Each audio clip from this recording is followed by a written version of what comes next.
அதிமுக பொதுக்குழு நடைபெறும் இடத்தில் அழைப்பிதழ் வைத்திருந்த பலருக்கும் அனுமதி மறுக்கப்பட்டதால் சிலர் சுவரேறி குதித்தும் கதவை உடைத்துக் கொண்டும் உள்ளே சென்றிருக்கிறார்கள். கூடுதல் தகவல்களோடு இணைந்திருக்கிறார் நமது செய்தியாளர் ஹரிஹரன். என்ன விவரம் ஹரிஹரன், என்ன நடந்தது?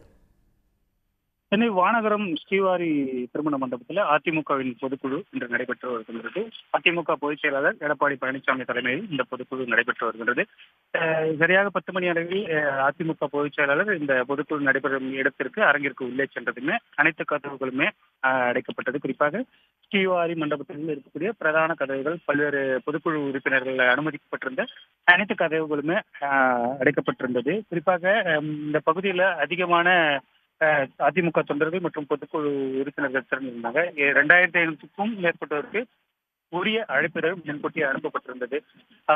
அதிமுக பொதுச் செயலாளர் உள்ளே சென்றதுமே அனைத்து கதவுகளுமே அடைக்கப்பட்டிருந்ததுனால பொதுக்குழு அனுமதிப்பதற்கான அழைப்பிதழை வகித்துக் கொண்டிருந்த பலருக்கும் அனுமதி மறுக்கப்பட்டதால் கதவுகளுக்கு முன்பாக சூழ்ந்து கொண்டு இங்க இருக்கக்கூடிய பவுன்சர்கள் மற்றும் அதிமுக நிகழ்ச்சி ஏற்பாட்டாளர்கள் கடுமையான வாக்குவாதத்தோடு கேள்விகளை எழுப்பியிருந்த சூழல்ல ஒரு கட்டத்துல பொறுமை இருந்த அதிமுக தொண்டர்கள் மற்றும் பொதுக்குழு உறுப்பினர்கள் சுவர் எறிவித்தும் கதவுகளை இடித்து தள்ளியும் சென்றனர்.